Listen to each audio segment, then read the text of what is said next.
Business, Stéphane Soumier sur BFM Business. Je suis d'accord avec vous. Donc, Nathalie Goulet, bonjour. Bonjour. Et je ne sais pas si on mesure l'impact. Vous êtes bien de droite, hein, Nathalie Goulet, il n'y a pas de... Non, parce qu'avec les centristes, on ne sait jamais. Oui, non, mais c'est de l'intérêt Voilà, vous- centriste.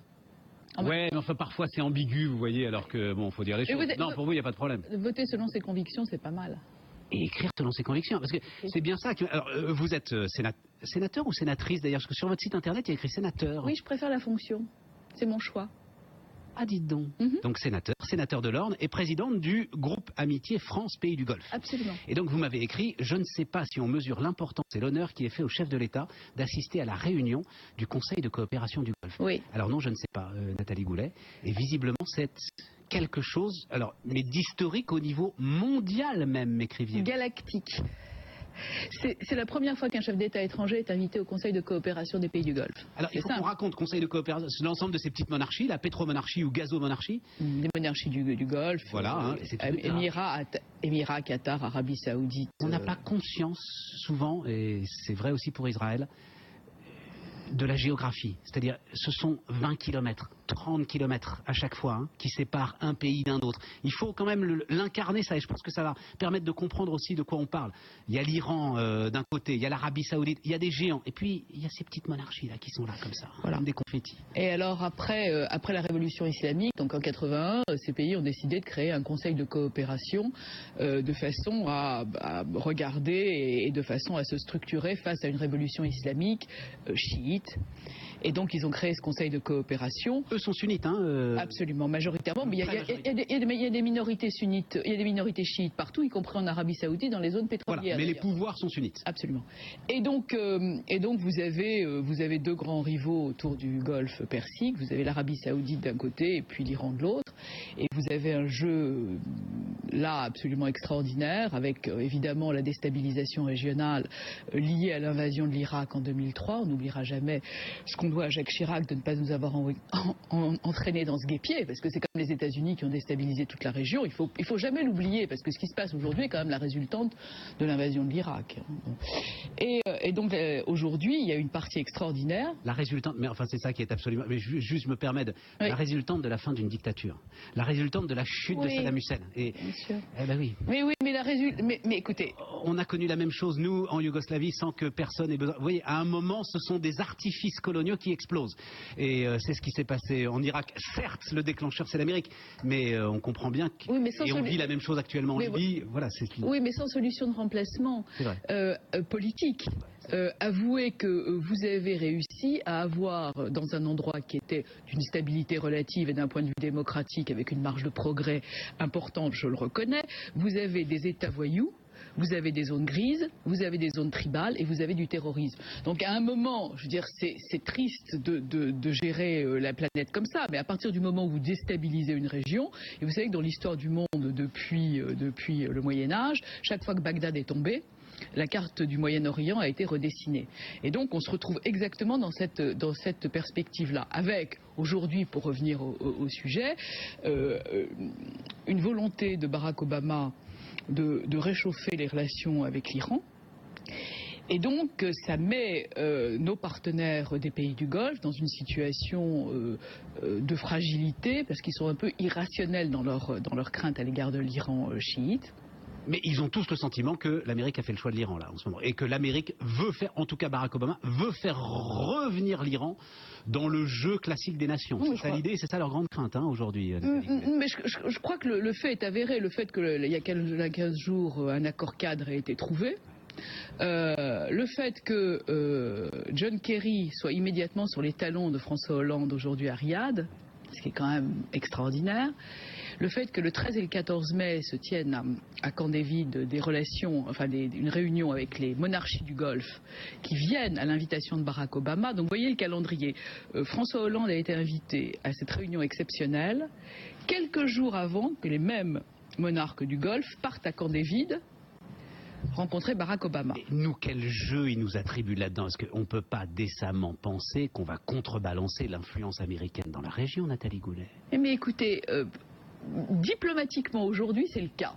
C'est ça qui... Je suis pas. Alors, à titre personnel, je suis pas sûr que ce soit pour les bonnes raisons. Moi, je suis pour un réchauffement des relations avec l'Iran dans des conditions de sécurité. Mais c'est extraordinaire parce que ce qui se passe aujourd'hui, vous comprenez, le balancier se fait. Je vous dis, John Kerry est à Riyad, c'est-à-dire il suit immédiatement le président.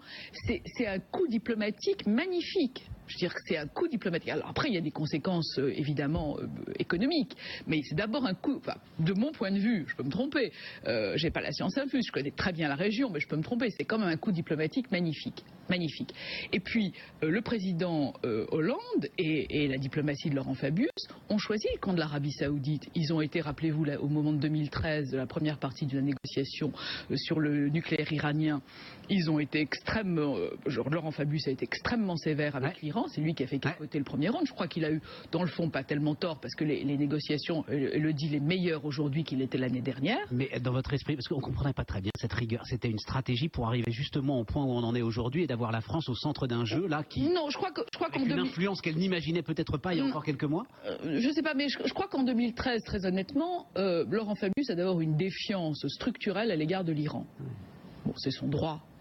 Ensuite, on a des alliés militaires, des accords de défense avec l'Arabie Saoudite depuis longtemps. On a des accords militaires avec l'ensemble des pays du Golfe depuis longtemps.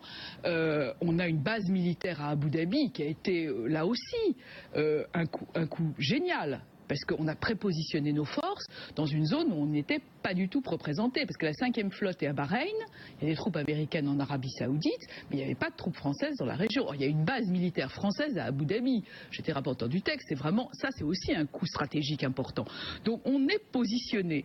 Bon, qu'est-ce qui va se passer aujourd'hui? Parce que voilà, moi je vous dis aujourd'hui, diplomatiquement, le président Hollande était largement à la hauteur du président Obama dans cette espèce de grand marchandage qui va se passer. Ce que veulent les pays du Golfe aujourd'hui, c'est la sécurité. Bon, ils n'ont pas confiance dans l'Iran. Moi, je prône un mariage de raison. Ils ne s'aiment pas, faisons en sorte qu'ils se supportent. Je pense que l'opposition stricte entre cette péninsule et les deux rives du Golfe, à mon avis, n'est pas crédible et n'est pas tenable à long terme.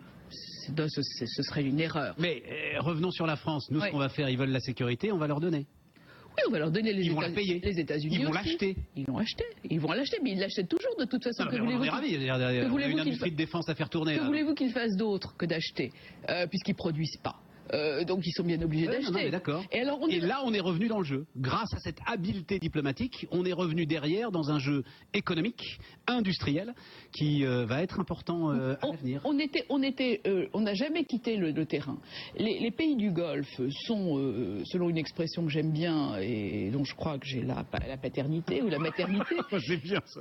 Non, mais attends. J'aimais mieux servi que par Madame Diladad. Sont un peu comme des enfants dont les parents divorcent. Ils ont deux parents, il y a les États-Unis et la France. Ils ont toujours eu un équilibre stratégique et de défense entre les deux gros alliés. Et donc, ils ont été d'ailleurs en 2003 dans une situation extrêmement difficile parce que la position de Jacques Chirac, le refus d'aller en Irak et de suivre les Américains, les ont mis dans une situation d'inconfort à l'époque. Aujourd'hui, ce n'est pas le cas. Et donc, qu'est-ce qui va se passer? Ils ont obtenu des accords de défense avec la France, qu'ils avaient déjà, plus des contrats, etc. Ils vont arriver aux États-Unis bardés des certitudes et des accords avec la France pour négocier encore mieux une espèce de dôme de fer que va leur procurer Barack Obama, puisque à la fin de la fin, c'est quand même les États-Unis qui vont arriver à leur fin, mais en ayant quand même été sérieusement accrochés. Hommage à la diplomatie française. Oui, je suis encore une fois. Il y a eu quelque chose de gaullien dans cette manœuvre que vous venez de décrire. Hein, oui, alors encore une fois, je partage pas forcément la position, mais depuis à la fois sur la Syrie et à la fois sur d'autres sujets, la France a soutenu la position de l'Arabie Saoudite et surtout sur le deal iranien. Maintenant, encore une fois, il faut vraiment arriver à un mariage de raison. Les États-Unis jouent sur les deux tableaux. Ce qui ne déplaît pas à l'Orient compliqué. Vous savez, les choses sont pas simples, hein. Elles sont jamais simples.